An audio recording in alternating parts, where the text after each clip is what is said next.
What is up? Welcome to WireTapped, Club Fantasy's weekly waiver wire show. It is week 10 in the NFL. The fantasy playoffs are right around the corner. You probably have 5 games left to secure your spot. Is your team good enough?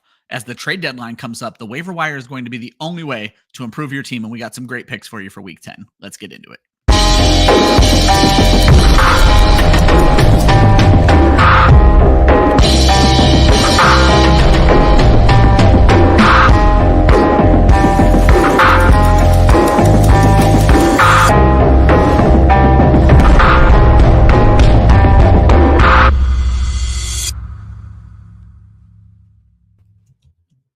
Good morning. Welcome to WireTapped, Club Fantasy's weekly waiver wire show. I am your host, Ryan Weisse. With me, as always, Joshua Hudson. Josh, happy Tuesday.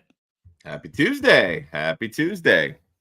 The only thing I'm going to say about today, just go vote. I don't care who you vote for. Just go vote. Yeah. Leave it at that. And also watch V for Vendetta. It's the 5th of November. That's a way better pastime than worrying about waivers or worrying about the future of the United States. Just go watch V for Vendetta. It's a great movie. Go. If you've never watched the show before, we're going to take a look back at what we learned in week 9 and see how that affects who you should be putting waiver claims on for week 10. We'll talk a little bit about FAB, a little bit about waiver priority. Before we get into any of that, make sure you guys, if you want to support the show, are supporting our sponsors. We have partnered with Trophy Smack. You can get a great deal if you use the code WOFF.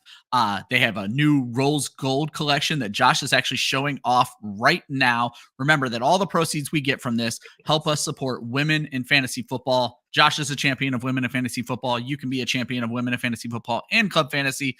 Use the link in the description of this video. Use our promo code. Do what you can. Get something for the winner of your league. Get something for the loser of your league. The long and short of it is it's an easy way to support the show if you were already going to buy something from Trophy Smack. So get to it. Like, subscribe, do all those things. We're about to go 45 to 90 minutes with you, probably closer to 90, just talking about the waivers and the news in the NFL. We are going to get all the trade deadline stuff. We're going to do it as we get to the positions for the waivers because, frankly, the people who've been traded so far are probably on waivers in your league. We do have a couple of questions to get started, Josh. Our buddy George, prior to waiver questions, has a lineup question with Nico potentially coming off the IR in week 10. Do we bank on him playing and bench Chase Brown on Thursday and then move Adams to the flex? That's a lot of moving parts. I don't think you can bench Chase Brown right now. Yeah, I don't think you can bench Devontae Adams right now. And I don't know that we can bank on Nico playing. Yeah, I think that's kind of how I would look at it. Chase Brown, you're putting in your running back slot. Let's get that out of the way first. Yeah. He's going to be a running back and not a flex because of your Thursday night games. Yep. From there, if Adams is a wide receiver or not, I mean, if you feel comfortable with Nico, that's fine. I'm perfectly okay saying, you know what? I'm going to give it a week. Let's see how the hamstring looks. Play it safe. You know, you have 2 really good options here, right? Like, it'd be one thing if you're rolling out Xavier Legette instead of Devontae Adams, right? Hey. Look, I like Xavier Legette. There's a reason that I put him on the thumbnail, okay? Yeah. I like Xavier Legette. But the fact of the matter is Adams has a much higher floor and certainly a much higher ceiling than someone like Xavier Legette, right? It's a bad passing offense, even if he is the number 1 option. You can pivot from Legette to Nico if need be. You don't want to feel like you're sitting Devontae Adams and then Nico is out, is basically what I'm getting at. Well, let's run this because he actually has Tyrone Tracy as well. So you definitely want to play Tracy against the Panthers. But he says if Nico plays, I think we're going to tell you, George, bench Nico even if he plays this week. Give it a week. Start these guys. Don't beat yourself up, especially with Chase Brown having that Thursday night game. So. Agreed. And things are so bad in Houston right now, Josh, that Caesar has a league where CJ Stroud, a dynasty league where CJ Stroud was rage dropped. Caesar, I imagine you're still in the chat. Please tell me at the very least it's not super flex. I don't think you should be dropping CJ Stroud in a 1 QB league, Josh, but no. At the very least I can make an argument in a 1 QB league if you're that angry, but it says he was a 2nd round pick. So I'm guessing this was super flex. Stroud should have been a 1st round pick in super flex. I don't know. I'm all over the place on this one. That is not super flex, but yeah.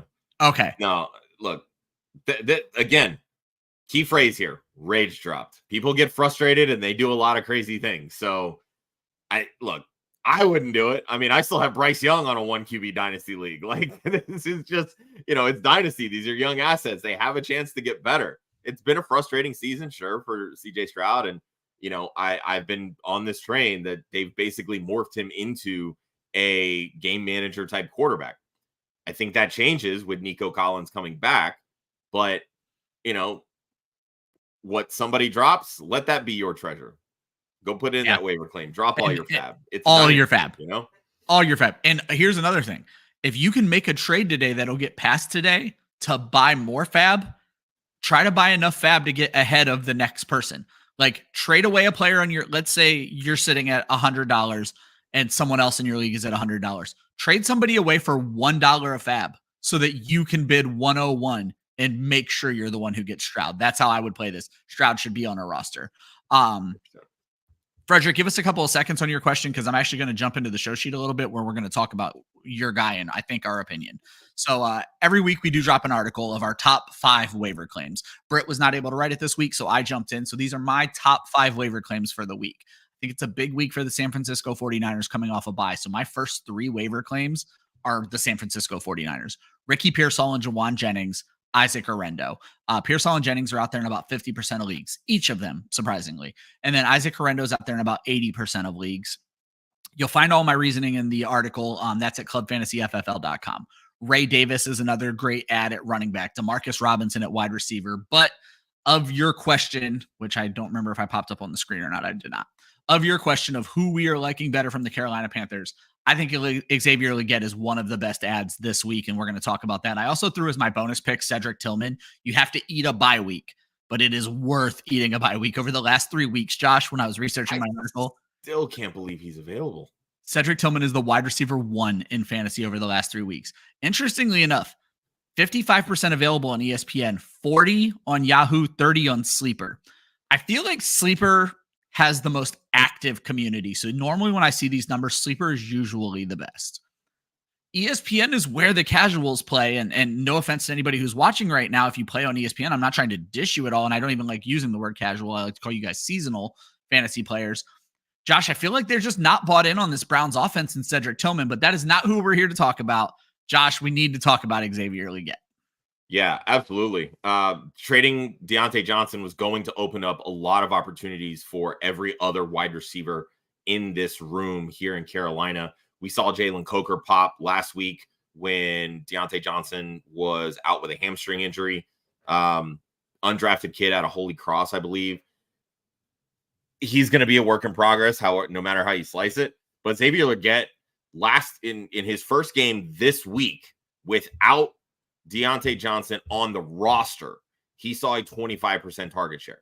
The last 2 weeks without Deontay Johnson, because again, DJ missed week 8 with a hamstring injury, Xavier Legette has a 22% target share. These are the types of numbers that line up with how Dave Canales has operated his offense over the last few years with, the big X's, the Z's, the Y's, etc. This team is going to have to pass. It's not a great passing offense, but they're going to have to pass. Yep. So if that's the case, don't you want the guy that's commanding the most targets? Like, you're going to have games that are 4 for 34. That's a simple fact of life because it is a bad offense. But it salvages when he catches a touchdown. Yep. Or if they're really coming from behind or they have a favorable matchup and you get that 6 for 90 game, he doesn't necessarily need a touchdown and you still get a good game.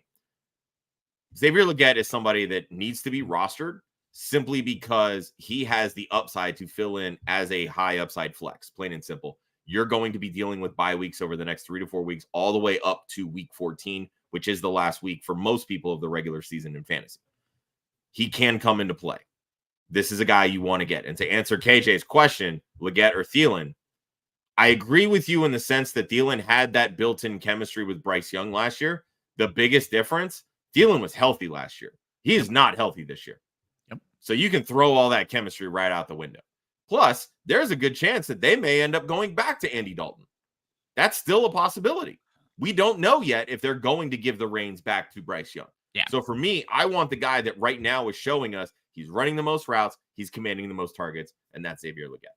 2 things I'll throw in to add. Read the article for my full take on Legette. Not that I do blurbs in the article. It's not like this diatribe, but 4 touchdowns in his last 6 games, Josh. I think that's a big thing. You said it helps when he gets a touchdown. He seems to be finding that. You went on a route that I wasn't going to go on. That what if it goes back to Andy Dalton? I think they'd be stupid to do that, but that's a whole other thing. I'm also going to throw out there, KJ, this question may answer itself by the end of the day. I don't think Adam Thielen's a Carolina Panther by the end of the day. I think there's likely to be a trade. I understand with that thinking, but again, he's been hurt. He's 34 years old. Yeah. What value does he have for another team? A 7th round pick and cash considerations? Like that, that just doesn't. Tampa Bay apparently needs a fucking wide receiver. And I get that, but you're also then going from, a 34-year-old wide receiver, Mike Evans, who's 32, Sterling Shepard's in his 30s, I believe. Like that's just an old wide receiver room. Like you don't want to keep adding age to this team. And I'm just saying, for me anyway. I don't have my phone next to me, but Gator threw out that they're just not throwing to the wide receiver at some point. Exactly. I think it was going into the 4th quarter last night. They had run, I think I got this right, over 70 plays and only 2 passes and went to wide receivers or something like that. It was absolutely nuts. Yep. So what a weird team down there in Tampa, and we'll touch on that a little bit. But I prefer Leggett, and I think again, I'll hold on to basically what Josh said. I think he's traded if he's healthy enough, and if he's not healthy enough to be traded, he's not competition for Xavier Leggett. So I agree. I mean, this is a full-on youth movement. We've seen Jatavian Sanders get more involved, which we'll talk about that in a little bit. Jalen Coker had a good week in week 8. They need to see what they have with these younger pieces, especially with a younger coaching staff in their first year with this organization. Yeah. New GM, Dan Morgan, this is his first year. He needs to see kind of, all right, did I make hits with these? Is there promising? Or do I need to go back to the drawing board and start resetting certain things? Chat is popping, Josh. So let's go ahead and keep pushing through the chat. Josh, I'm just going to go through the questions. A lot of these we're going to talk more about when we get to the section, but how do we rank Khalil Herbert as a waiver priority? For me, he's kind of a throw-in if I don't get Ray Davis or Herendo. I'm not going after Herbert with any ferocity just because he wasn't good enough to get on the field in Chicago. And I understand there's a better opportunity in Cincinnati, but it seems like Cincinnati is also fine to just give the ball to Chase Brown as much as he can handle it. Yeah, I'm kind of taking the Chase Brown week 9 pop with a grain of salt because the Las Vegas Raiders kind of suck. Yeah. Khalil Herbert has shown that he can produce in this league and he's got some burst. So I like this as a, kind of a stash play, but I kind of put Khalil Herbert in the same category as I would put like Cam Akers or Trey Benson or Audric Estime, right? Like these are stash guys. They're not anybody that you're ultimately going to want to roster and start at any point. So at that point, I would much rather try to chase some of the spike weeks at wide receiver on waivers, especially with the dearth or the excess of injuries that are going on with the wide receiver position right now. I want those because wide receivers pop more so than running backs do when it comes to fantasy points. I just like they're going to ride Chase Brown at this point. Like they gave him the opportunity, 100% rushing share in week 9. Let's see what the kid can do, right? He plays Thursday night. It's a short week. So at that point, like, can you even trust Khalil Herbert for this week? Like he just got traded today. They play Thursday. Zero chance he's playing Thursday. Exactly. It's going to be, and if he does, it's like 4 snaps. So, and he's barely played in Chicago the past month of the season. This guy's going to be so rusty. So I think your best bet for Herbert is really looking more along the lines of like week 11 than anything. Yeah. And they have a week 12 bye. I don't have that in my notes right now because none of them were available. Oh, Gesicki. How should I have Gesicki on bye? Let's take a quick look here. Yeah, week 12 bye. So I'm not prioritizing him. That's for sure. From a former Chicago running back to a current Chicago wide receiver, Josh, would we drop Rome for QJ or Demarcus Robinson? I certainly would not. QJ is such a boomer bust prospect. I don't like dealing with those guys if I don't have to. I mean, 1 scoring touchdowns. Because in reality, they're both kind of boomer bust at this point, right? Yeah. Like Caleb Williams, we were so high on, and then just went really quick. Don't remind me. Bottom came out. So if the bottom's coming out of Caleb Williams, the ceiling's not going to be very high for Rome Odunze. I understand the the issues that right now he's having with DJ Moore, Keenan Allen doesn't have any catchable targets going his way. I mean, there's chemistry there with Rome Odunze, but there's still a lot of very inaccurate targets heading his way as well. I've got a really fun stat for Quentin Johnston a little bit later that is, you wouldn't believe it when I say it, but there's opportunity there. And the way that Justin Herbert is throwing the football, I'm okay riding with Quentin Johnston over Rome Odunze. Marcus Robinson, I'm not paying much attention to because he did all this after Puka got ejected. Yeah. Well, yes and no. He also has 4 touchdowns in his last 4 games with the one little gap in there. He's more interesting. I made the joke in the article. He just needs someone else to do the heavy lifting. He'll take care of the touchdowns at the end. Speaking of backup quarterbacks and Justin Herbert, Josh, in a 10 team, are we holding a backup? Yes, Jaden Daniels is starter. Daniels has a week 14 bye. Tua is his current backup. Drop Tua as quickly as you can. But Josh, are you picking up Kyler, Cousins, Darnold, Herbert in a 10 team, knowing you're only playing them in week 14? I'm going to prioritize these wide receivers and running backs.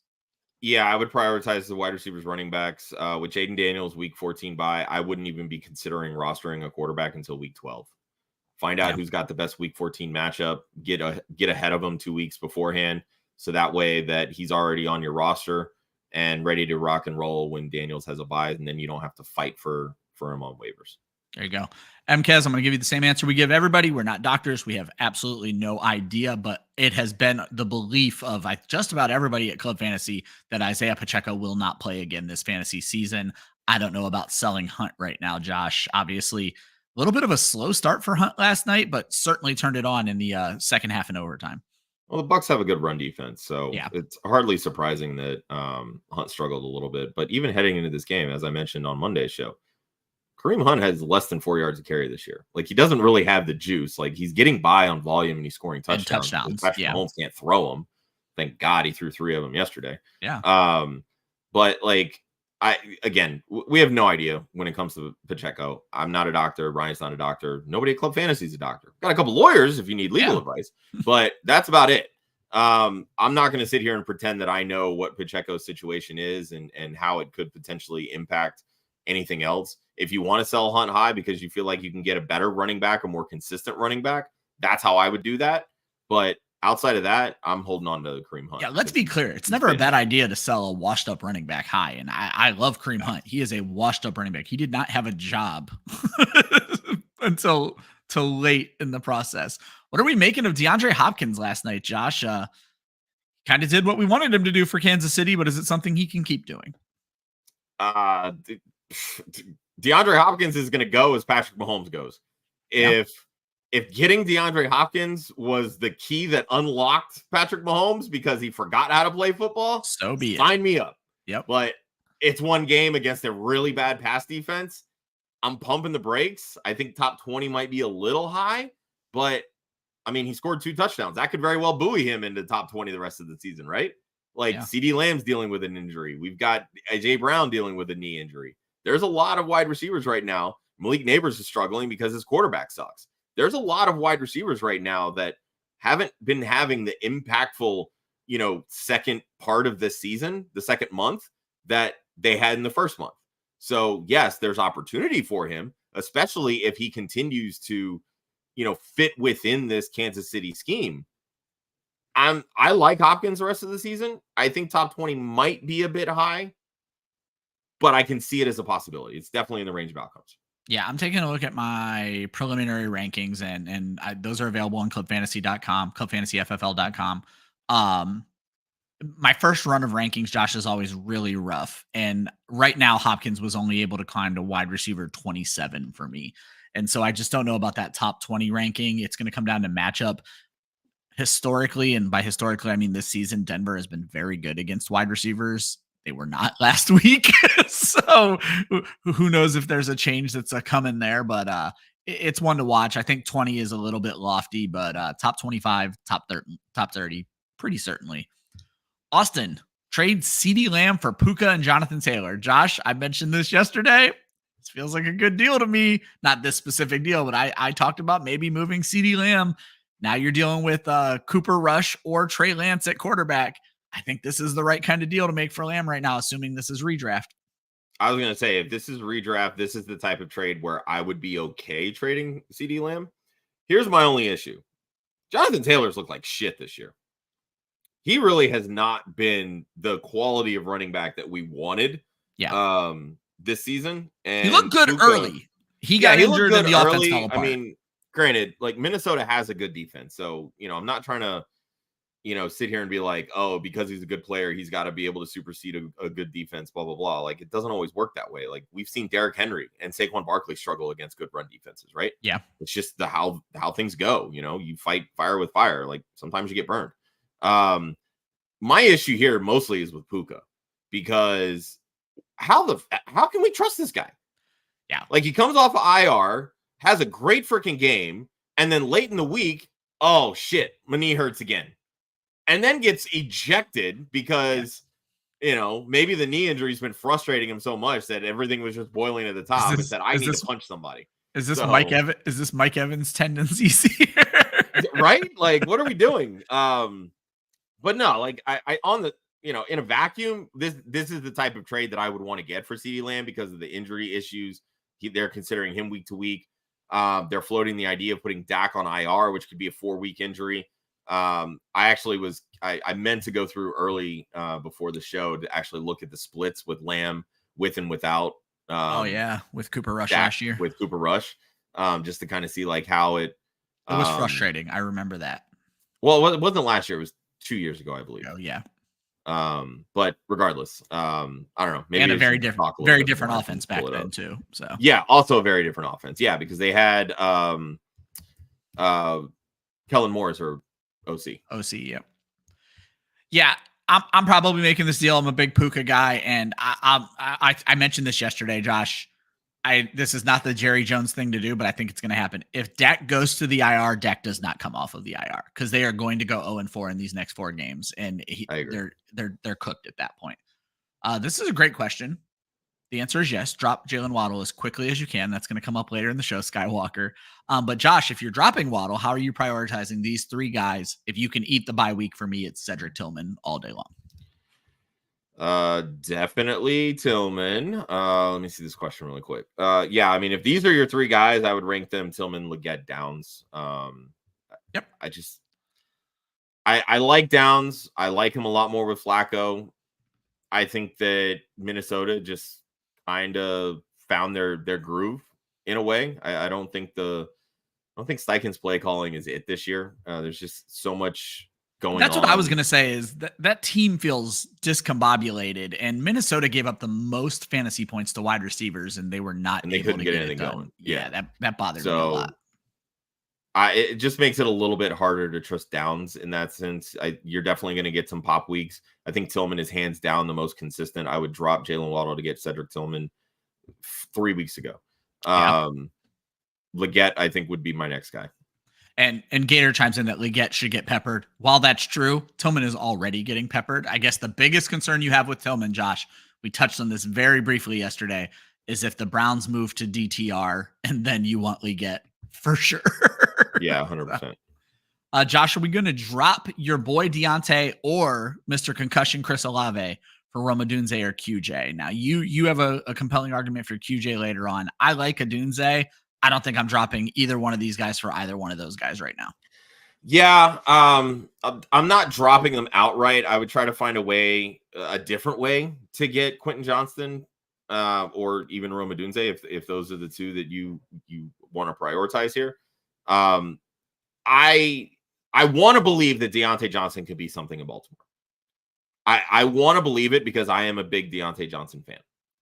I know that they have opened things up in this offense and they're passing the football more, but they're still not passing the football more. Like, we're talking about this grand big target share for Zay Flowers. He had 6 targets in week 9. Like, he broke a couple big plays and had 2 touchdowns. Like, that's why his fantasy day was so good. He has a giant target share, but you can't sit here and tell me that Zay Flowers is going to have a 30% target share and Deontay Johnson is going to have a 25% target share. I just don't see that happening. I don't. Chris Olave, I'm definitely going to touch on him in a little bit. Yeah. I'm not really a fan of his, and I think that Derek Carr is going to get this guy killed because Derek Carr is a terrible quarterback. But I'm find a different way. Find a different way to get Quentin Johnston or Rome Odunze, whoever you prioritize. Yep, guys, I see some questions. I'm going to knock out 2 quick comments here, and then we're going to move on with the show just a little bit. I don't think Ricky Pearsall is droppable. I think he's one of the best ads this week. So it depends on who's out there. If it's one of like Cedric Tillman, Xavier Legette, you could make an argument, but I don't think that's the right drop to make this week. And then we talked about this earlier in the show, Steven. You just probably missed it. Josh doesn't believe there's enough trade value in Adam Thielen, so he thinks he is going to stay. I think if there is a deal, it'll get done. But I think we buttoned it up really nicely. If Thielen is healthy enough to get or not healthy enough to get traded, he's also probably not healthy enough to be worried about. Yeah, I think at the end of the day, Thielen probably ends up staying and becomes a mentor for some of these younger wide receivers. I mean, that's kind of the role that Adam Thielen has played really over the last, I'd say 4 or 5 years, going back to when Justin Jefferson came to Minnesota. Yeah. Even the first year there in Carolina last year, kind of helping Bryce Young along, I think there's value in that, especially with a young coaching staff. Yeah, and I don't think they're paying him that much, if I remember correctly. So it's not a big deal.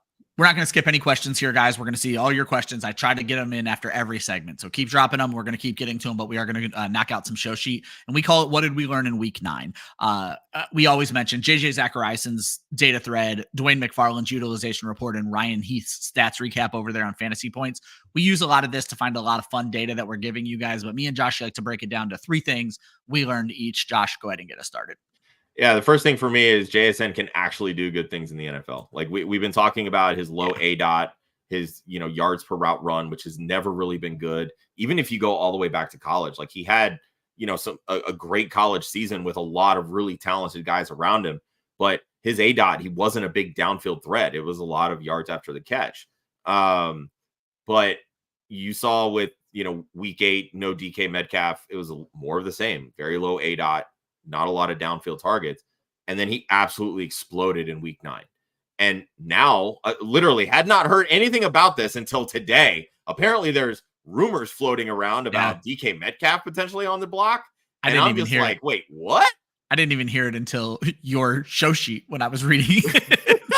Literally, I'm getting ESPN alerts, so-and-so's talking about X, Y, and Z. And I'm just like, wait, what? Why on earth would they want to trade DK? And I mean, they just extended him a year and a half ago. So, but again, maybe this JSN explosion shows the team that, hey, we can actually use our first round pick as a guy that can fill this role. Yeah. I mean, JSN has never been a great option as the number 1 guy because he's always done it as the 1B or the 2. So I think there's a lot of value in keeping DK if you alter how you use JSN in contrast to DK.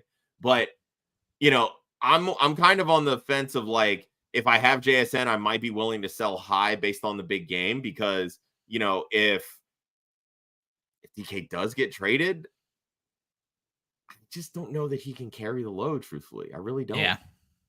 Plus there might be Geno Smith problems from what we've seen in recent play. Well, there's that. Yeah. First thing I learned, there may still be hope for Bryce Young. We're talking about every other Carolina Panther. 2-touchdown game a week ago, and then a game-winning drive in this game. His only interception this game was a drop by Legette into the corner. I hate burying these young kids early. Josh is fully aware of that I hold on to them way too long, and I don't think the NFL gives people enough leeway to learn the position and learn the NFL. So I would love to see, I think this could be a statement game for Bryce Young in Germany. I would love to see him start this game. I'm not ready to move on from Bryce Young yet. I hope so. The Giants pass rush has been exceptional this year. Yeah. They definitely struggled a little bit against Washington, but I mean, with the state of Carolina's offensive line, they could be able to get back on track, which I think would cause a lot of headaches for Bryce Young. But again, I think there's a lot of confidence to be built off of, the come from behind win against the Saints and, just kind of getting that monkey off their back in a way. Yeah. And Josh, speaking of people who may have been buried a little bit too quickly. Yeah. I mean, we were ready to drop Calvin Ridley 3 weeks ago, right? Yeah, we've been talking about it. Yeah. He's definitely on the list. Had a great week 8. Pretty solid week 9. Who would have thought that Mason Rudolph was the cure for Calvin Ridley's problems? Jesus. But I mean, you get rid of DeAndre Hopkins. Now you're the lead dog in the offense. I mean, Nick Westbrook-Akine made some waves this past week, and he's always kind of been somebody that like pops up when you least expect it. And touchdown machine, Nick Westbrook-Akine. Right. But you know what? I think Calvin Ridley's always been a good wide receiver. That's never been the problem. He's always been able to earn targets. He's just kind of struggled with bad quarterback play in recent years, right? Good Lord. You know, and of course, obviously not playing football. There's that. Yeah. And I know it was a lot of slow starts last year with Jacksonville. He started to catch heat towards the end of the season. Yep. You know, a little bit slow start this year, working into a new offense, a new role. You know, now he's the unquestioned top dog. It's not a great offense, but you definitely wonder, how does this change when and if Will Levis comes back? Like, has Brian Callahan, their head coach, has he already seen enough of Will Levis? Like, I'm legitimately curious because Will Levis was not somebody that he drafted. Nope. And I don't know how he looked at Will Levis while he was in Cincinnati. Did he like him as a prospect? Is he like, hey, this is somebody that I feel like I could work with? Because again, he was a second-round pick. They have nothing invested in this kid. Nope. They could very easily just say, you know what? We want to see how the rest of our pieces work in this offense, and then we can kind of reevaluate the skill positions. And if we suck, guess what? We're going to take one of these 2025 quarterbacks. Sorry, Will Levis, but you're done. Like, They did the same thing to Malik Willis, right? They ended up drafting Will Levis. They moved off of Tannehill. They ended up drafting Will Levis. Like, this is a perpetual like quarterback cycle here in Tennessee. But I'm willing to keep Ridley on my bench and at minimum play him as a flex going forward, as long as Mason Rudolph's the quarterback. Yeah, absolutely. And there's something you're one who always hammers this. Coaches want their own quarterbacks. So if Will Levis doesn't prove it soon, why wouldn't Callahan's playing for his job every single game? We've seen it in the league. If you don't get it done early, you lose your fucking job. And so he's not just going to take that.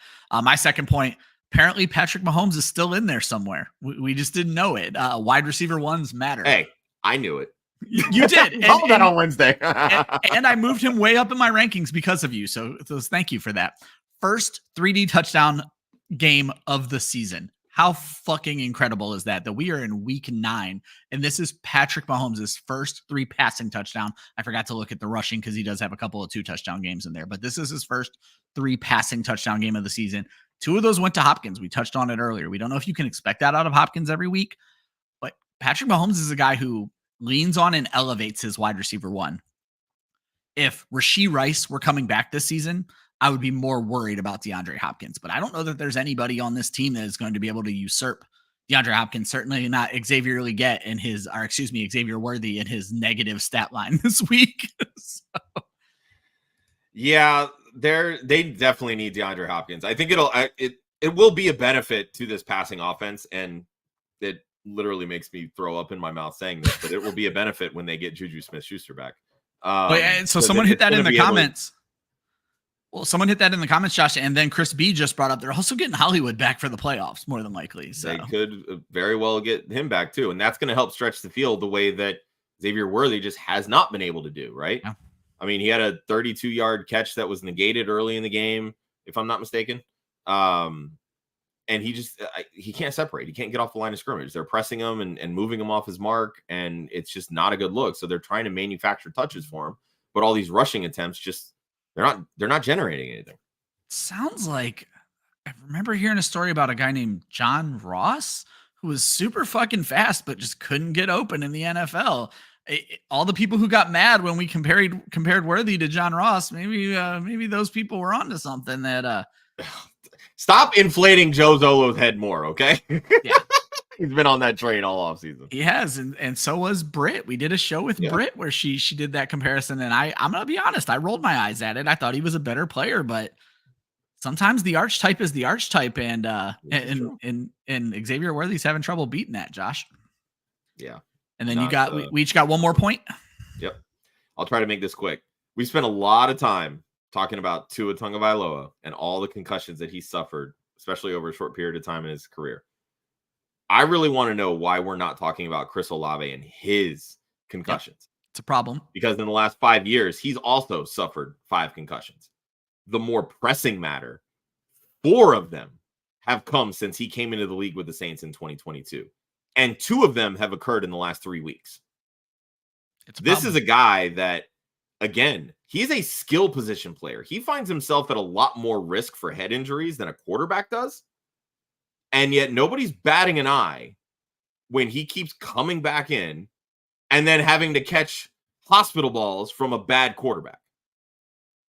Maybe we need to start having the conversation that maybe Chris Olave needs to hang it up. At the very least for the rest of the season. That was my first. I was actually playing a friend in NCAA and we were talking about it. And the first thing out of my mouth when the injury happened was, if they play him again this season, the NFL is so fucking unserious about concussions. This kid's life is on the line right now. And you got to sit him the rest of the season.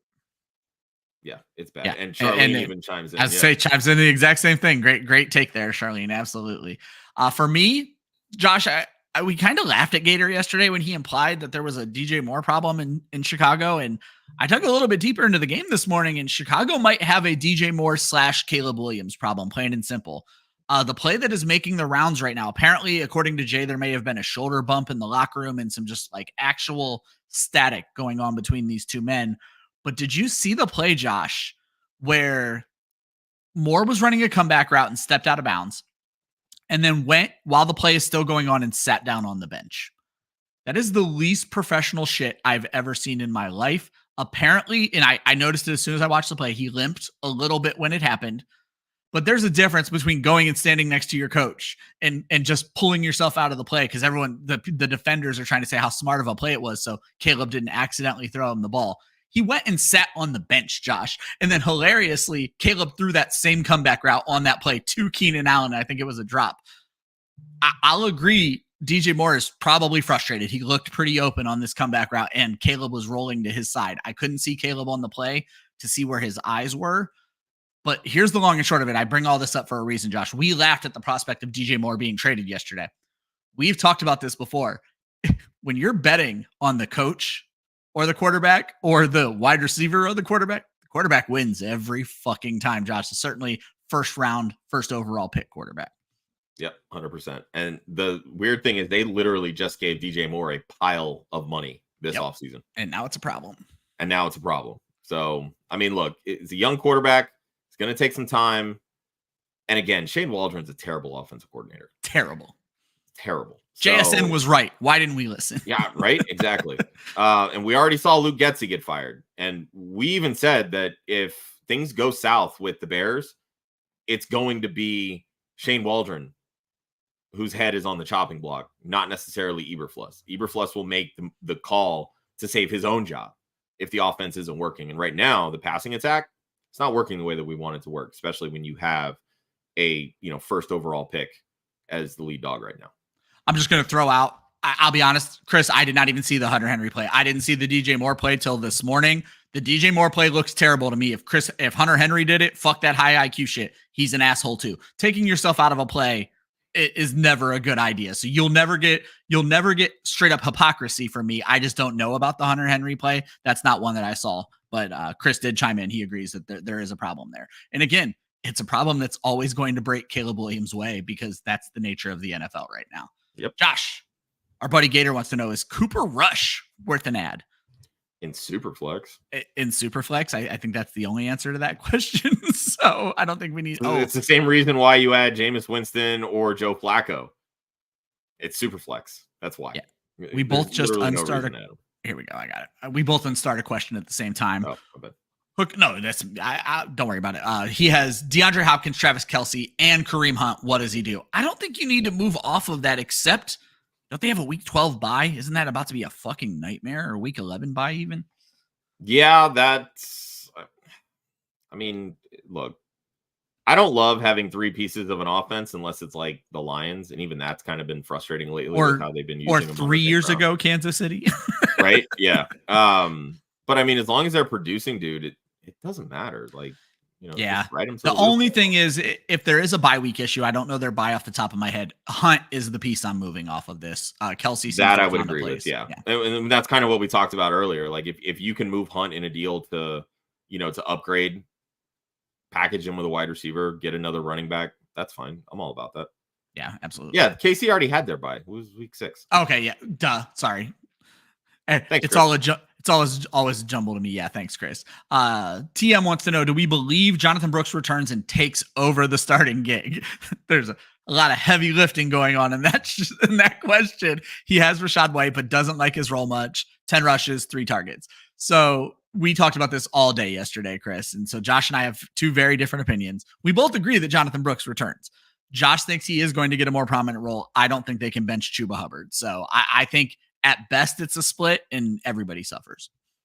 Yeah, and that's really what it's going to boil down to. I think that Jonathan Brooks is going to have kind of like a, November to ramp up, and December is kind of when, and that's interesting. He really starts to cut into the overall Chuba Hubbard production. And let's be clear, we've never seen Chuba get this type of volume before. There's a chance Chuba breaks down in December, and this works out also perfectly for both running backs. So, yep.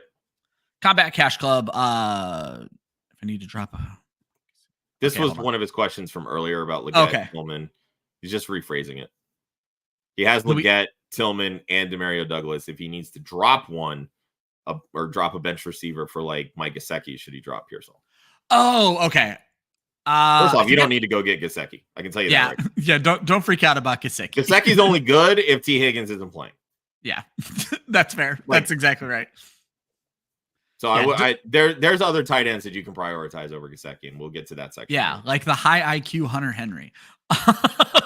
Mac wants to know, should he trade Tyreek for Neighbors and Jamar? Now, Josh, we've talked about this often. Jamar not quite getting the volume we expect out of Jamar Chase, but he's certainly outperforming those 2. He's definitely outperforming those 2. Every fiber of my being wants to say, take the 2 high-end wide receivers in Tyreek Hill and Malik Neighbors. But again, Miami just really hasn't been throwing to the wide receiver position. And Malik Neighbors can't seem to get downfield right now. Yeah. And those 2 things, they're not really equaling over Jamar Chase, in my opinion. Like, yes, Joe Burrow had 5 touchdown passes. Not a single one went to Jamar Chase. It's unfortunate. But those types of things happen in a high-octane offense, right? Jamar Chase is still their guy. He's still the wide receiver 1 on the season. He's still second in the NFL in receiving yards. That's the guy that I want, truthfully. Absolutely. Not to mention the free roster spot. If you're able to go get Tillman, Leggett, Jawan Jennings for that roster spot, it's worth it. Stephen George, what are our thoughts on the Saints offense with Dennis Allen gone? It's not just Dennis Allen wasn't the play caller. I'm perfectly fine with it. Yeah, I was going to say, they're still bad. It's Alvin Kamara or bust, so I have nothing to add.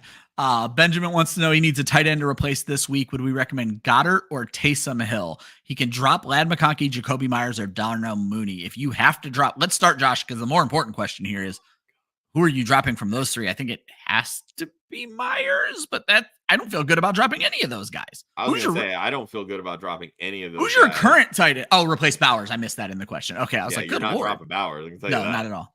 Shit. Oh, my God. I'm dropping Myers. I love Mooney. Might be the wide receiver 1 for the next 2 weeks. So yeah, there's definitely that. I'm hanging on to Mooney. McConkey's target share is, you can't debate that. Jacoby Myers. Begrudgingly, I'm going to say Myers only because you have the Raiders' top dog, which is Bowers. Maybe you can get Myers back. Maybe. I mean, I'm guessing this is that's probably a shallower league, and that's why you have such good options. But yeah, I think I would prioritize McConkey and Mooney over Myers as much as I like Myers. For the tight end streaming question, I like Goddard. If he's out there and we think he's going to play, get him. Taysom Hill is still so hit or miss. I would rather have Jatavian Sanders, maybe even Theo Johnson, either of those German tight ends, Josh. I agree there. Taysom Hill, I think the biggest reason why we were in on Hill this week was because Jamal Williams and Kendre Miller are out. Yep. If those 2 are out again, Taysom Hill has all the value in the world because he's basically Miller to the IR. RB2. So yeah, and Miller's out. Like, I know he's out, but Jamal Williams was just ruled out. So there's a chance that Williams could be back this week. If Williams is back this week, Taysom Hill's not an option.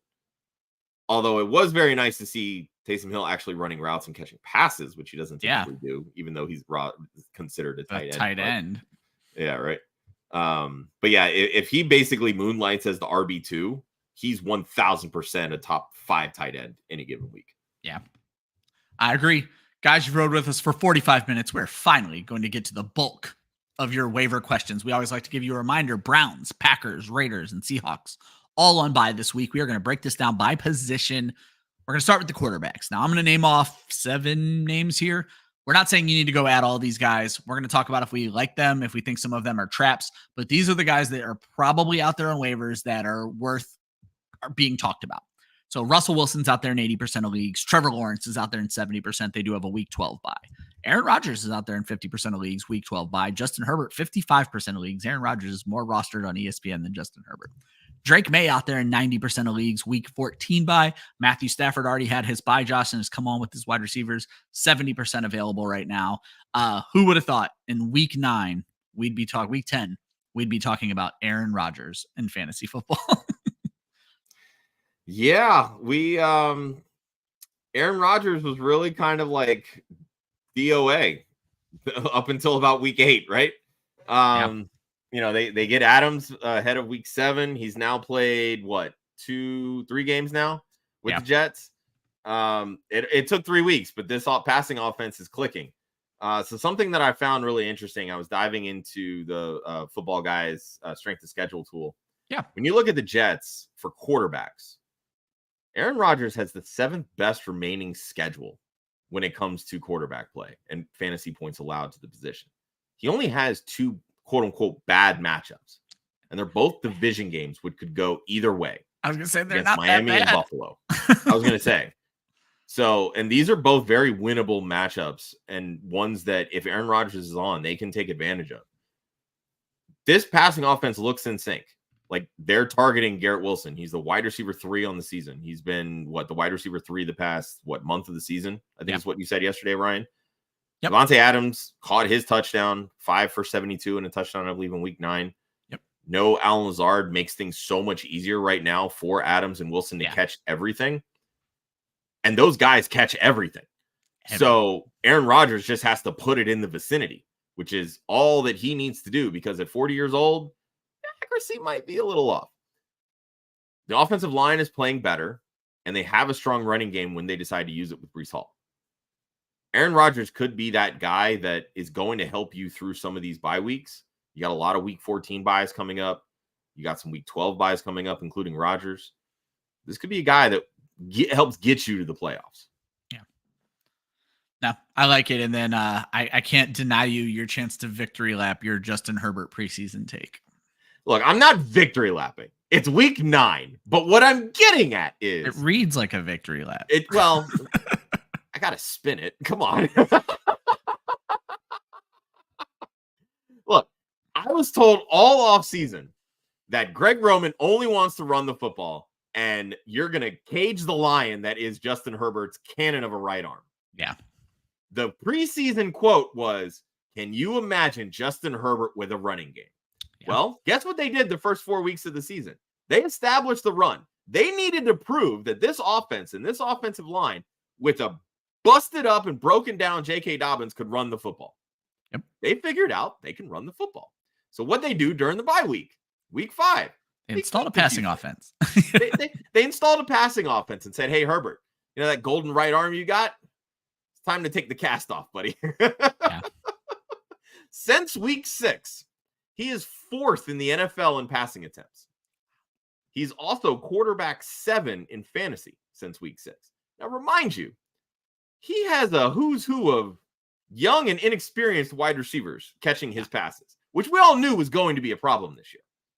The one guy that we happen to really like was Josh Palmer.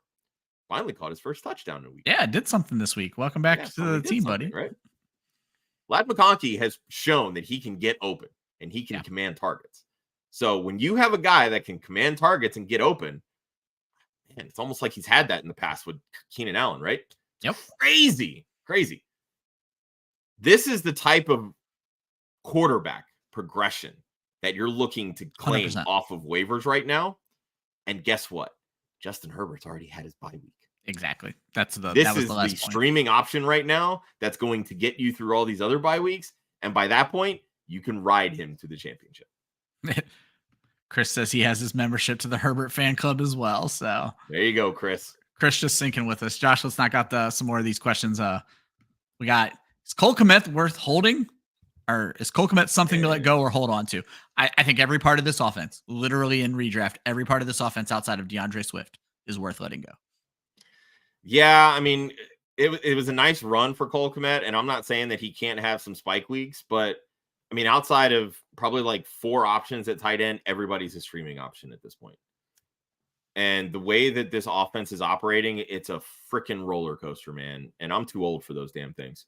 So I'm perfectly fine to move off if need be, let them be someone else's roster clogger because they're ultimately going to get dropped and you can pick them up right before spike week. Yeah. It's boomer bust. Check the matchups. I don't have the matchup with me right now. But you can't trust Cole Kmet, plain and simple. It depends on the roster construction, but there's probably someone better out there on waivers. I like what we're seeing out of these kids, Josh. I'm going to keep hitting it. Jatavian Sanders, Theo Johnson, specifically Sanders, has just been peppered with targets recently.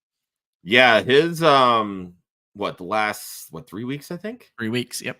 Yeah, he's been on fire. It's been looking good.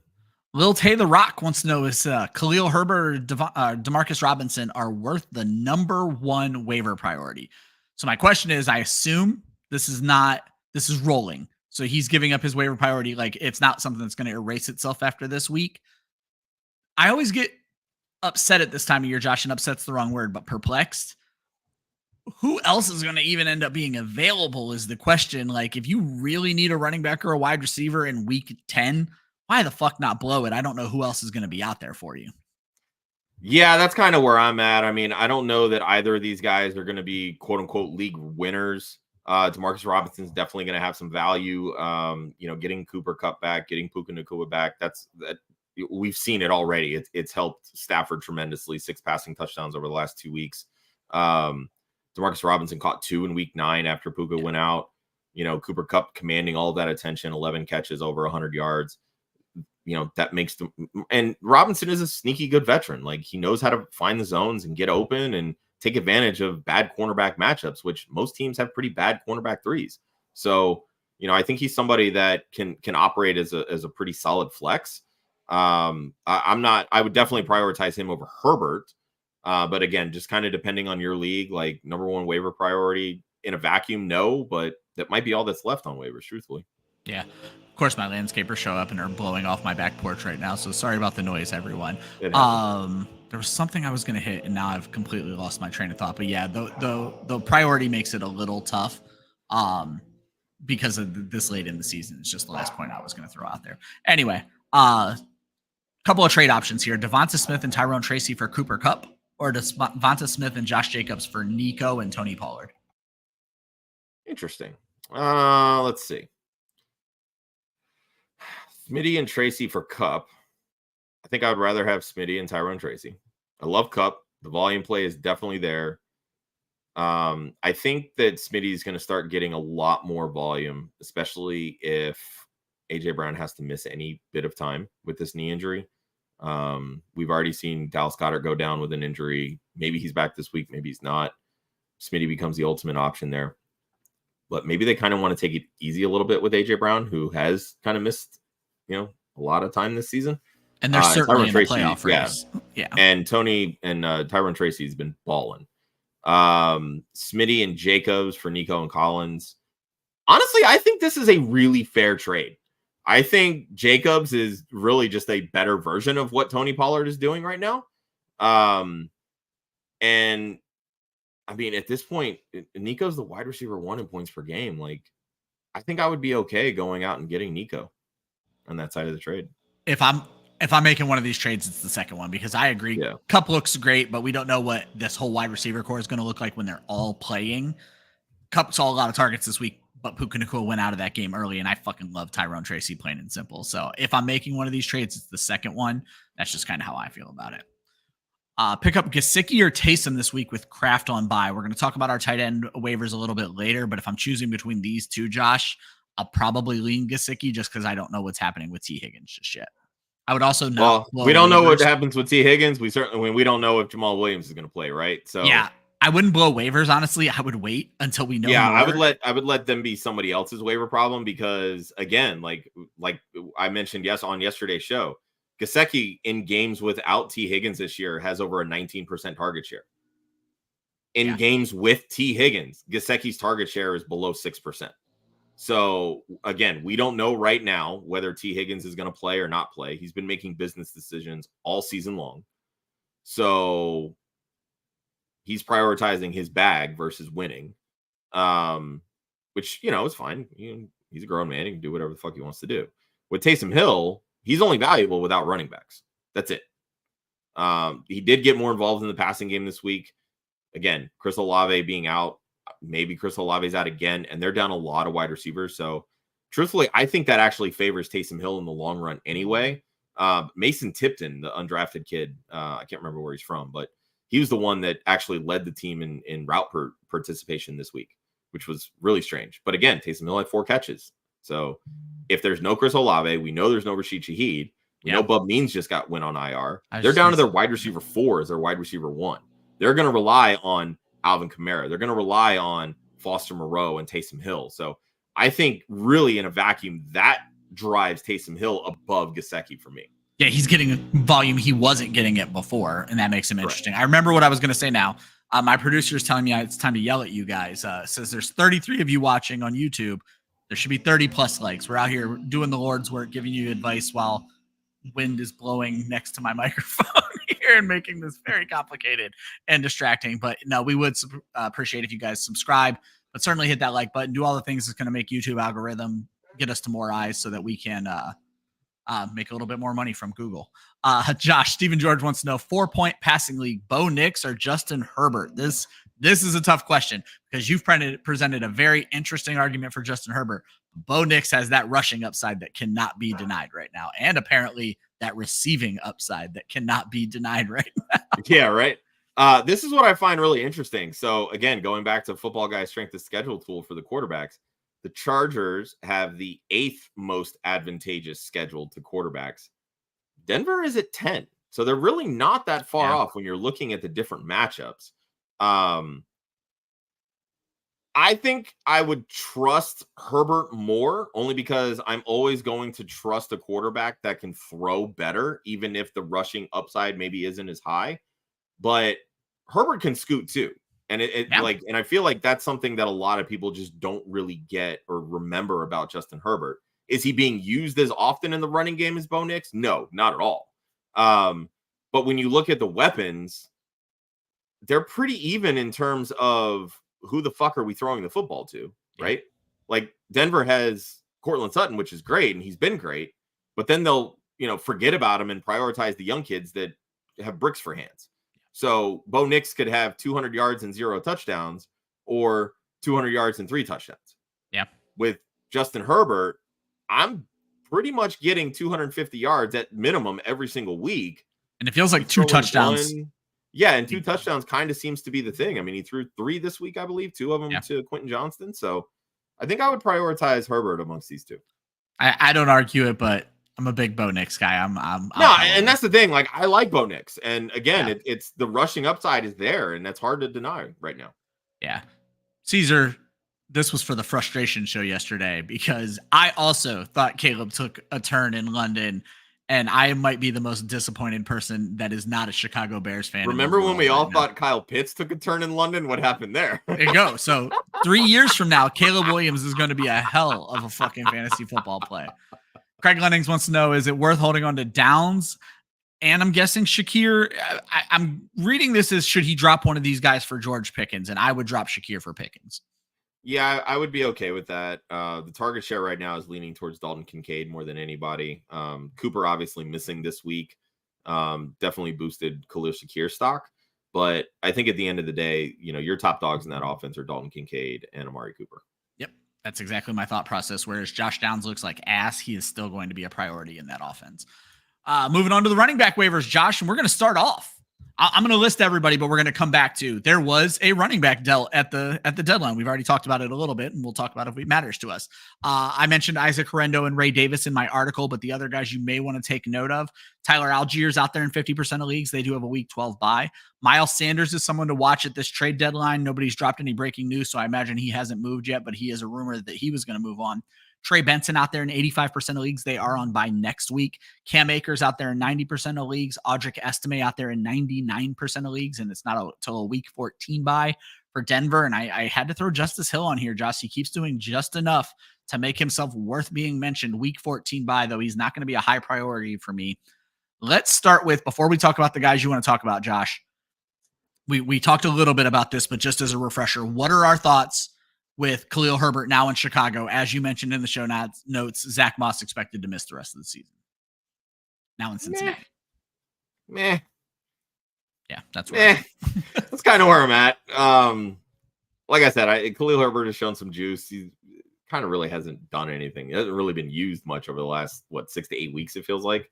I mean, this truthfully felt like a weird move for Cincinnati because they need help on defense more than anything. But knowing the state of Zach Moss and the fact that he is likely to miss the rest of the season, it makes sense to go get some depth. I mean, Khalil Herbert gave a 7th round pick for him. It wasn't really anything. So I think it was a 5th, and then they got Herbert in the 7th. I think was. Okay, I misread that. Okay, but still, it's just like the things that Chase Brown does well. Those are the things that Khalil Herbert does well. Like these are two of the same back, and Chase Brown has more juice. Yeah, I was gonna say we haven't seen Khalil Herbert do anything well in a while, unfortunately. That's kind of the thing. So I think this is more of a insurance policy, and that they're gonna trot out Chase Brown and just kind of let him do his thing, because none of these guys are really all that good in pass coverage or pass blocking, and that was Zach Moss's bread and butter. Like that's why he was still on the field. So I think they're gonna let Chase Brown do his thing, and Khalil Herbert is insurance. That's kind of what I think. Speaking of insurance, it's a lot of insurance. It's kind of left on the waiver wire right now for running backs, Josh. But Trey Benson found the end zone this week.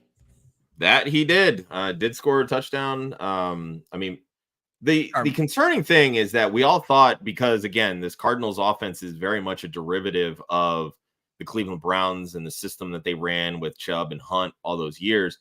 At least when I was going through and doing my projections, that's how I thought that Trey Benson would work into this offense. Yep. He either just hasn't grasped the offense yet, or maybe he just needs a year. I don't like that he's so far behind Amari DiMercato. That's kind of my point. Like DiMercato has really come in and like actually shown to be that number 2 guy in this offense. I didn't know Amari DiMercato was that fast. That run he broke off that 64-yard. He was cooking. He got some juice to him. Yeah. But I think the biggest thing with Trey Benson and why we're looking at him and isn't necessarily the fact that he scored a touchdown this week, because 100%. They easily won this game against Chicago. Like they did. They're like, hey, let's get this young kid some experience, right? We've seen James Conner break down. Yep. We're heading into week 10. Time's a ticking. Yeah. That's kind of the way that I look at it. So if James Conner gets hurt, you're going to see a lot more DiMercato. But you're also going to see a lot more Trey Benson, because DiMercato is not a guy that can carry a full load. Not at all. Trey Benson's actually built for that. So this is one of those, kind of like I was talking about with Blake Corum a couple weeks back on the waiver show. These are the stash guys. These are the guys that, you need to start grabbing because your opponent has James Conner. And you want to get ahead of, hey, I've got an extra roster spot because I had to put so-and-so on IR. Let me go ahead and stash this guy. Maybe I can trade him to that manager and improve another situation.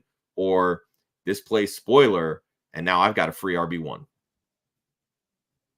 Yeah, I think that makes perfect sense. It's just, like I said, it all comes down to when James Conner gets hurt, Josh, and that's exactly why I put him on this list. Yep. Speaking of guys who like to get hurt, Cam Akers, worth an ad all of a sudden? Yeah, Ty Chandler era, or rip to that, because that dude's been nowhere to be found the last 3 weeks.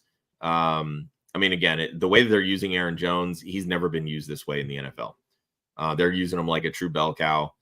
Cam Akers had some pretty good run against the Colts this week, really kind of showing that, he can be a solid alternative to Aaron Jones, and ultimately that's going to keep Aaron Jones healthy. He's always had the explosiveness. He's always had the juice to, get those extra yards and high yards per carry, yards per touch, career averages. Ty Chandler's just, I've never been a big Ty Chandler fan. So, Cam Akers had a great prospect profile coming out of college. It was always the injuries that were holding him back. seems to be kind of back in the saddle, kind of getting over those Achilles injuries. Again, much like Trey Benson, these are stash options. Yep. And then the final stash option, this is a deep stash option, but for the last 3 weeks, the drumbeat has been, we're going to see more Audric Estime. Josh, do we finally believe him? I think we have to. The same reason that we were extremely out on Zamir White was because he couldn't do anything against Carolina. Javonte Williams carved up the Saints, couldn't do anything against Carolina, saw his usage drop to about 50% in week 9. I think Sean Payton's just kind of growing frustrated with what Williams is bringing to the table. They drafted Estime. Maybe he's the future, maybe he's not, but you're only going to know by getting them some opportunities. So, seems like the corner's turning, and if Javonte Williams is out, maybe not necessarily out, but we've seen starters that, their workload just starts trickling down because they're going to get these young kids going. And I don't think Sean Payton is looking at this season as, all right, we're 5-4. Like, this is a year we're going to go and win it. This is still a growing year. He's got a young quarterback. He's got a lot of young position players. He's not worried about, making a deep playoff run. He's worried about building this team for the future. Javonte Williams doesn't have a future on this team. He's on the last year of his rookie deal. Yeah. And it's pretty clear that they're not moving forward with him. So they want to see what they have with Estime. There you go. Those are the running backs, folks. Let's knock out a few questions here, Josh. Craig Lennox wants to know, does he even need to add a quarterback to replace Dak Prescott? Guessing this is super flex because he says his 2 starting quarterbacks are Hurts and Mayfield. Nope. Yeah. Didn't even worry about it. I mean, I'd like to know who's out there. If you're talking about dropping Dak in a redraft league, I'm not mad at it. I think he misses the next 4 weeks for sure. I'd like to know who's out there. I'm a QB hoarder, Josh. You know that. So. Charlene has Jameis, Geno, and Dak in a super flex. So week 10 is going to be a nightmare. Cooper Rush to the moon. What are we looking at fab-wise on Cooper Rush in a super flex league right now, Josh? I can't imagine he goes for more than 30%. I had a Superflex Dynasty League where Jameis was on waivers, and out of $100 budget, I won him for $83, and the next closest was $80. Okay, so maybe I'm extremely wrong here. Again, quarterbacks in Superflex, whatever you think the value is, double it. That's what I would say. I don't think Cooper Rush is really anything great, but again, Superflex quarterbacks, with her with her current quarterback room, she needs help. So. Yeah. And that's the thing is, like, I would be pushing probably 70-80% of your fab there. And I don't love it because at the end of the day, you're probably going to regret it. Not because I think Cooper Rush is going to be bad. He's proven that he can, lead this offense. But I think without CeeDee Lamb, that's obviously going to hurt Cooper Rush's ability to, sustain any level of points. But you also kind of have to look at the rest of the league too. Like, does the rest of the league truly need a quarterback? Are there people out there that are just like fighting through with only 2 quarterbacks and they're like, look, I need a bye week fill in? And that's kind of how you need to look at Cooper Rush. I think Jameis went for that much because we knew that Deshaun Watson was done for the year. Yep. He's going to start the rest of the season. Cooper Rush, on the other hand, right now could only be a 4-week starter. But also, if Dallas continues to lose, they have no motivation outside of we're paying Dak $60 million a year to throw him back into the fold. Yep. So there's a chance that, you could get Cooper Rush for $40 and be okay.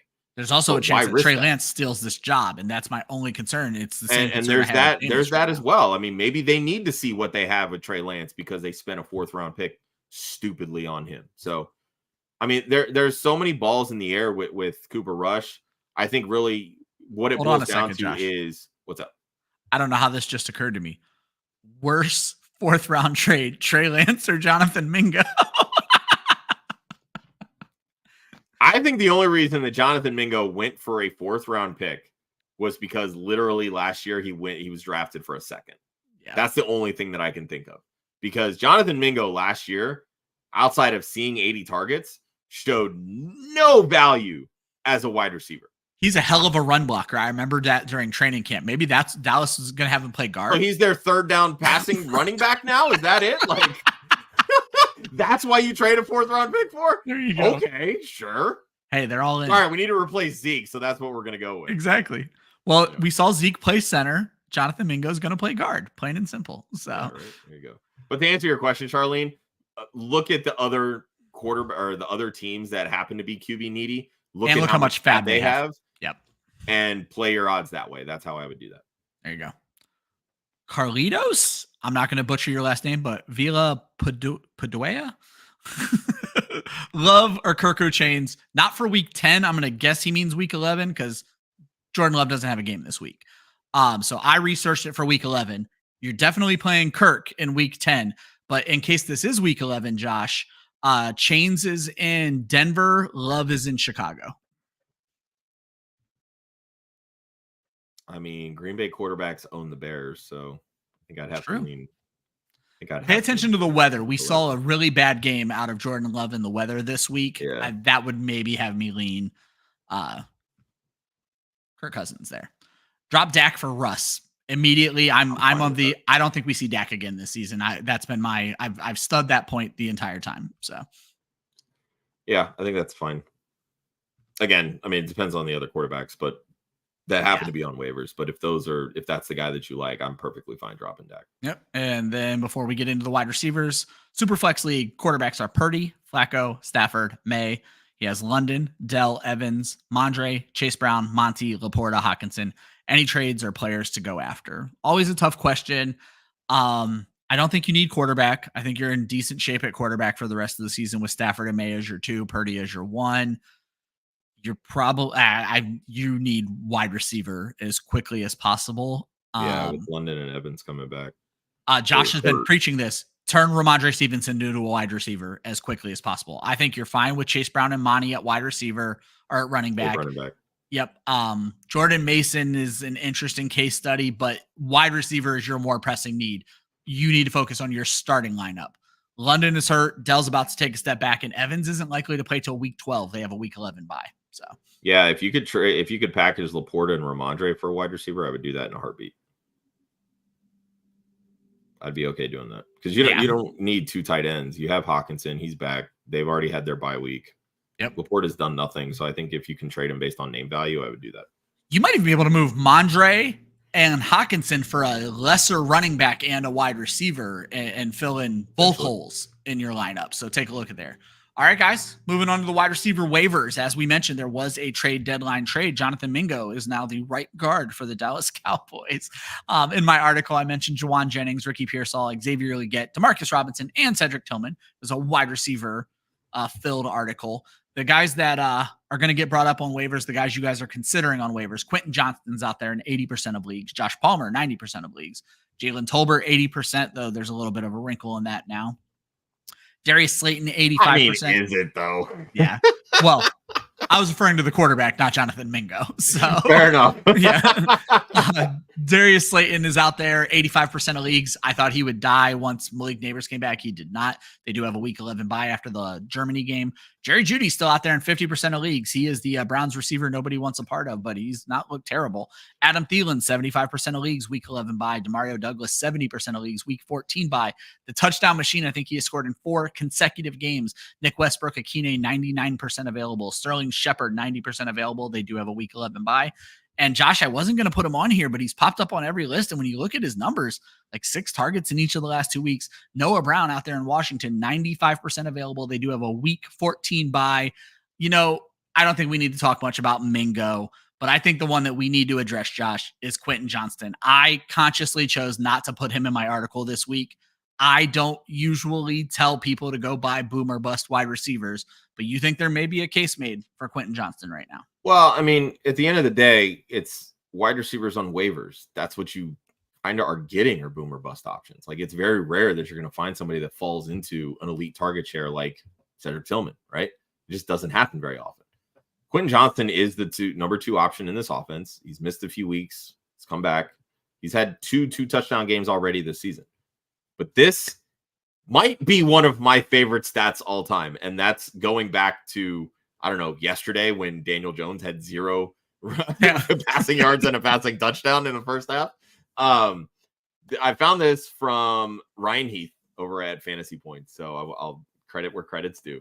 But they have a really cool feature with their Fantasy Points data suite where they track fantasy points via busted coverage. Okay. Quentin Johnston has scored 30.8 fantasy points so far this season on busted coverages. Wow. That is 44% of his total fantasy output this season. Here is the most alarming part of that. That is 53% more than the next closest wide receiver in busted coverage fantasy points scored. Wow. If you want some context to this, the wide receiver last year that scored the most fantasy points on busted coverage was 34.8. And that was our Lord and Savior, Keenan Allen. So what you're telling me is Justin Herbert finds busted coverage like nobody else in the NFL. Or Quentin Johnston's the next Keenan Allen, one or the other. All right, I'm in.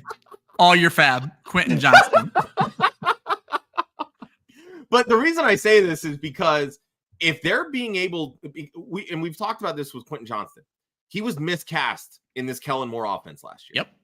He is a guy that you have to scheme him open because he's not like the most tactical route runner, but he survives on yak, right?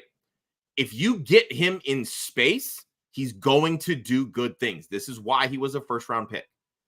If you're scoring this many points on busted coverages, that tells me that the offense is disguising it well enough that Quentin Johnston can get open, plain and simple.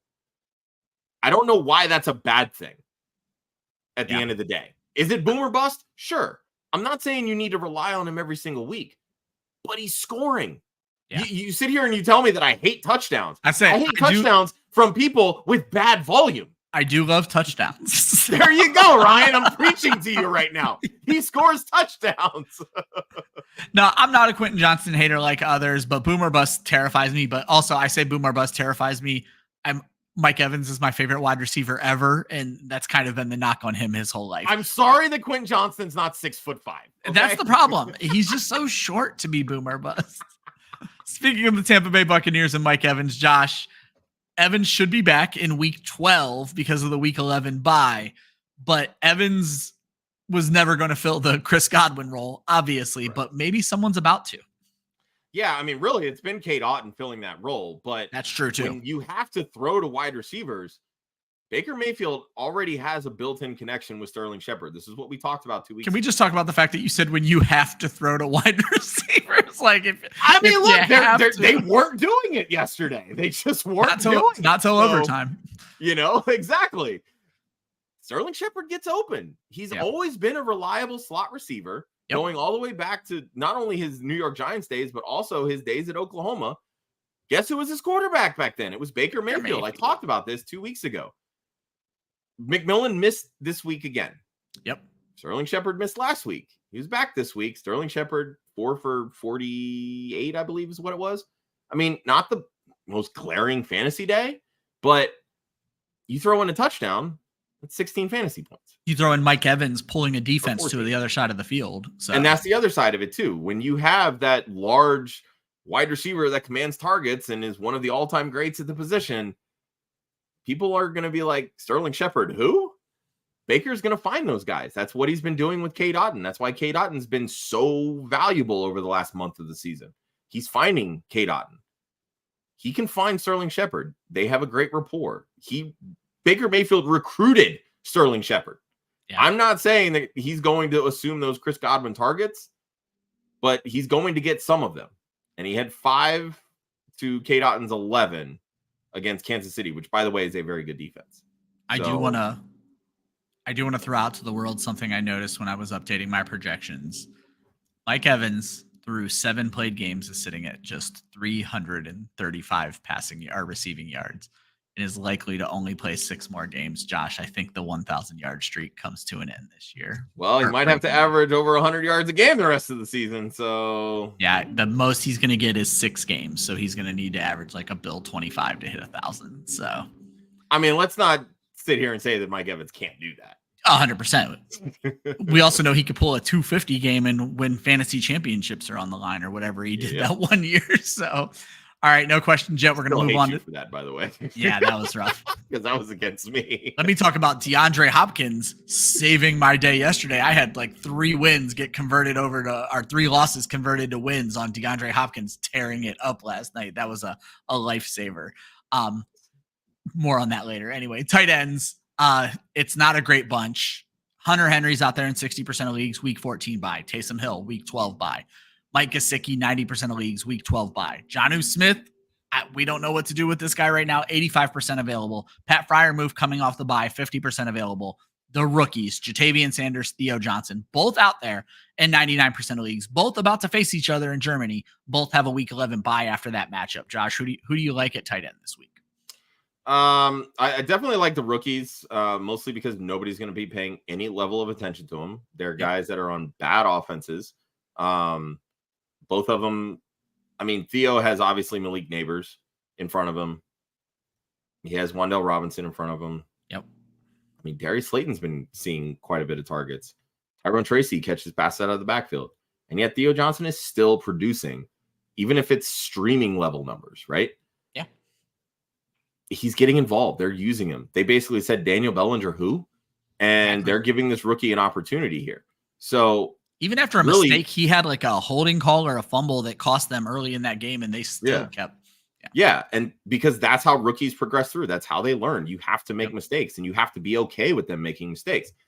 The Giants' offense right now seems pretty content that they know Daniel Jones is not going to be their quarterback next year. It's only a matter of time before he gets benched. So they save themselves on that insurance, the $25 million insurance or whatever, injury insurance. So, but they need to see their rookies and their young playmakers produce in this offense and kind of see how they could grow and how much better they could be with a legitimate quarterback. It's kind of the same thing with Jatavian Sanders. The difference is with Sanders, you now remove the big target hog. All the receivers, yep. So again, as I mentioned earlier, Xavier Legette, 25% target share last week. Jatavian Sanders was right up there too. He was pushing, I think it was 19%, if I'm not mistaken. Yeah. So there's going to be passing volume from a very bad offense, plain and simple. They have to throw to keep up, and this defense isn't very good either. So we knew Jatavian Sanders is a good pass catcher at the tight end position. Who else do they have to throw to? Yeah. He could very well be the second target earner in this offense. And again, when you're looking at tight ends, that's what you're looking at, first or second in the option. And you mentioned this last week after his first good game, and he was a little bit better, or not better, but he was decent this week too. You're not bought into the idea of Jonnu Smith. Not necessarily bought in. There's no way to trust him. Like at a certain point, Mike McDaniel has to figure out we're paying Tyreek Hill and Jalen Waddle almost a combined $60 million a year. Why are we not throwing them the football? Yeah, it's insane. Like that's got to come into play at a certain point, right? Like it's got to course correct.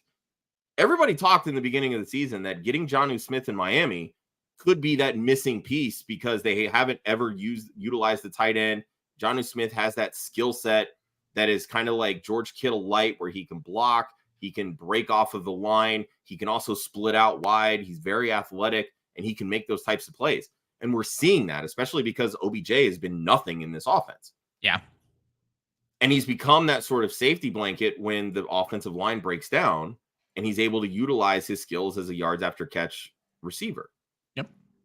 But again, at some point, these splits have to flip, and the wide receivers are going to get more run. I just don't know when that's going to be. Yeah, Exactly. Right. So to me, like Jonnu's really just he's very matchup based. He's a streaming option. And even when I think the matchup is good, in the back of my head, I'm just not going to trust him. Yep, that's fair. Moving on to the defenses, guys. These, as I remind you, I only care about for 1 week because I'm going to tell you to stream the position. I wouldn't even blow a lot of fab on any of them except for one, the very first one I'm going to mention. But these are the guys who are available more than 50% of leagues and have nice matchups in week 10. Somehow the Buffalo Bills are out there in 50% of leagues. Apparently people were afraid of Miami. They have Indianapolis this week. Spend some fab and get the Buffalo Bills if they're available.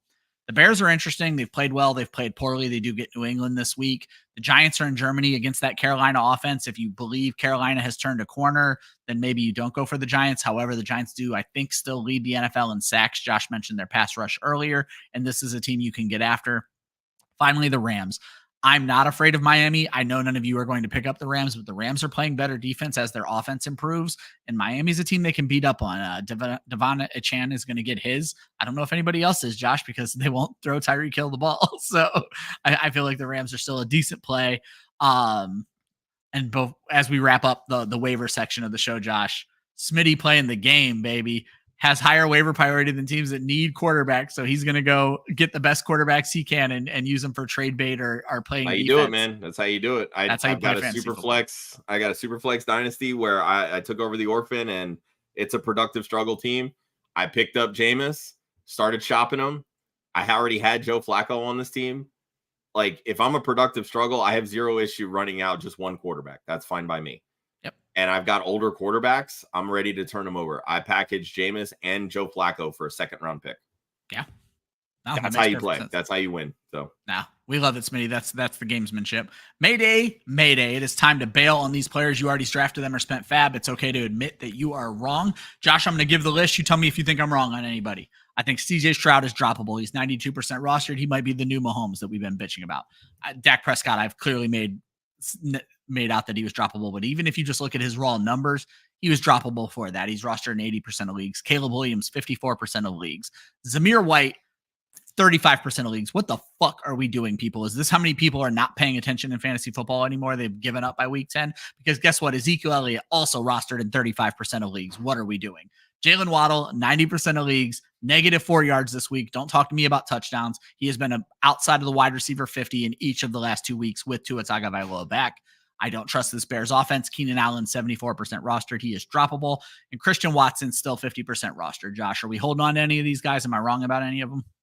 No. I mean, I think you could go so far as even adding T. Higgins on this list as well, which I think is difficult to I say, just to tell everybody my process, what I do is I sort by their average fantasy points, and I look for people at wide receiver and running back that are below 10 fantasy points, and those are the guys that kind of make the list. So yeah, you could throw Javonte Williams into that category. He was close. Well. I almost listed him, Josh. Yeah, so. I mean, it just boils down to, it's like, are you ever? And this is how I treat waivers, especially when you're getting into these like crunch time weeks where, you know, if I'm on the cusp, I'm like 5-4, 6-3, whatever it may be, and I need to push for wins. Like, am I ever going to start this guy?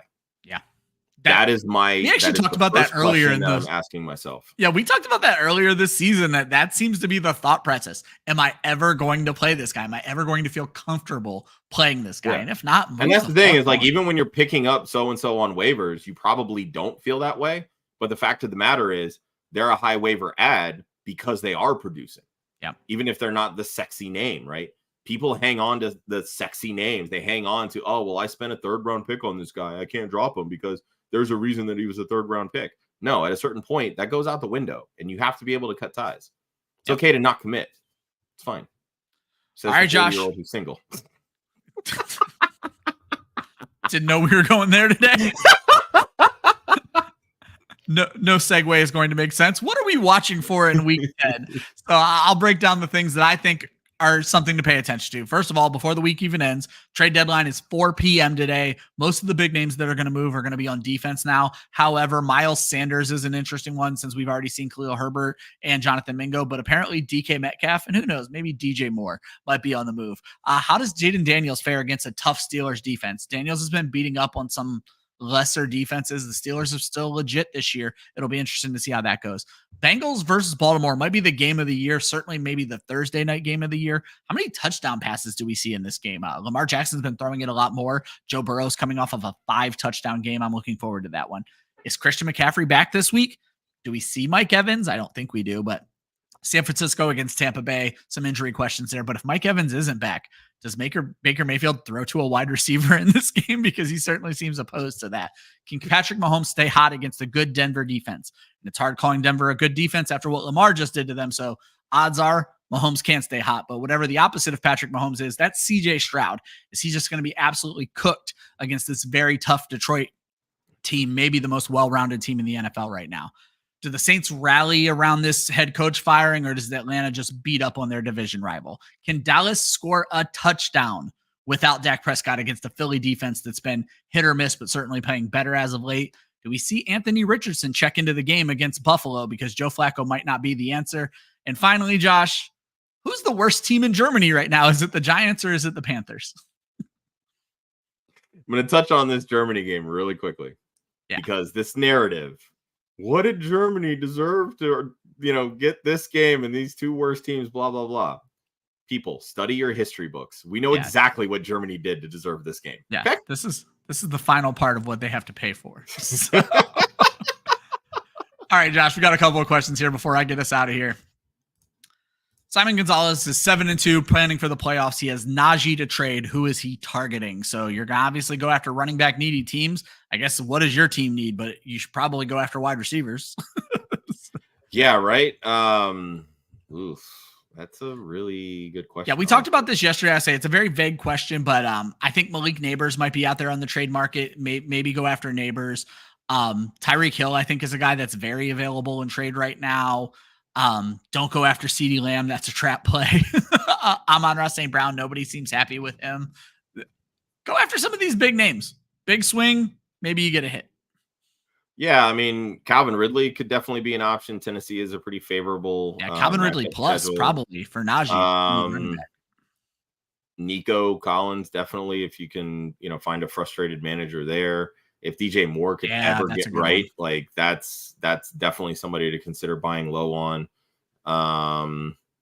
Neighbors definitely. He's got a very favorable playoff schedule.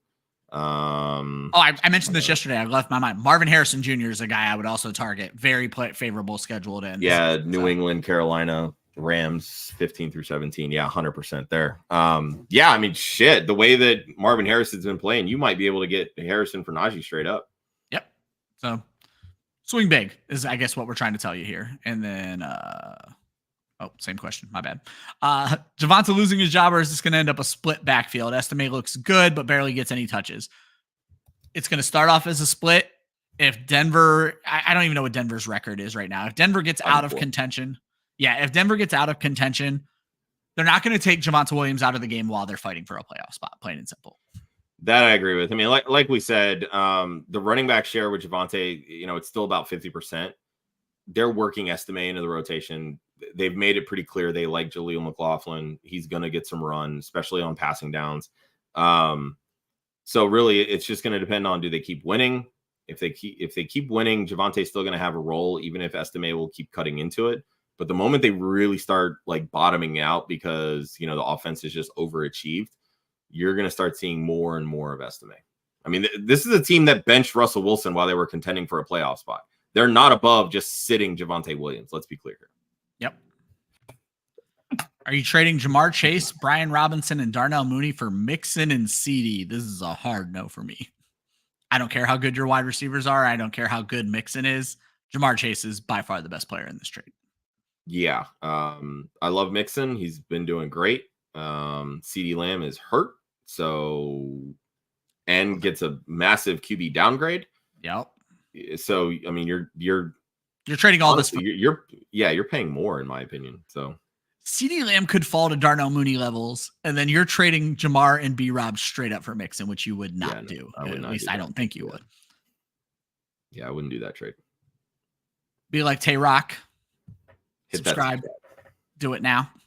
And last question of the show, guys. We try to end the show at 12:30. So if we missed you, make sure you tune into all of our shows. We go live Wednesday night, where we're going to spend a lot of time answering your questions and breaking down the Week 10 matchups. And then every Saturday, we do a start-sit show where all we do is answer your questions. But Shaka's going to end the show with, would we trade Jordan Love and Drake London for Josh Allen, Amari Cooper, and Tony Pollard?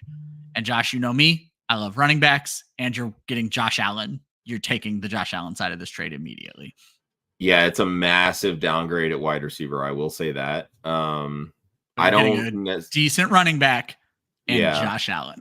I agree. I think for me, really, this depends on what my current running back room looks like, because acquiring a running back and giving up a wide receiver one, if that running back isn't playing for me, it's not worth it, right? Like if I already have two good running backs, I'm not making this trade to put Pollard in my flex. Like that's not a trade that I make. Yeah, we don't trade for flex depth. That's a joke on Wednesdays. So, All right, guys. Thank you for riding with us. Those are the waiver pickups. There's an article available on our website right now. Obviously, you can replay this show. We will be live again tonight for our Dynasty Trade Show. But if you're looking for more redraft focused, every Wednesday we go live from 8 to 9 p.m. Eastern, usually a little past 9. That is going to be our Week 10 preview. It's called No Punt Intended. You'll catch us there tomorrow night. And then every Saturday, as I mentioned, if we didn't catch any of your questions, every single Saturday, start, sit, different day, we spend an hour just answering questions. We always have great guests. You guys make sure you tune in for that. For Josh, I'm Ryan. Oh, Josh has something for us. One more thing I want to point out really quick. Again, trophysmack.com/WOFF, but also head over to the gridirongoddess.com. We have our official Women of Fantasy Football t-shirt.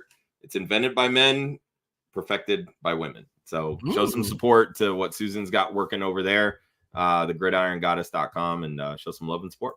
Perfect. Is that link in the description of the video as well, Josh? Do you know? I have not put that in the link. No, but I can. Okay, perfect. Well, Josh will get it added. I'll have timestamps added later. Guys, we appreciate you riding with us. Good luck on your waivers. See you guys on Wednesday.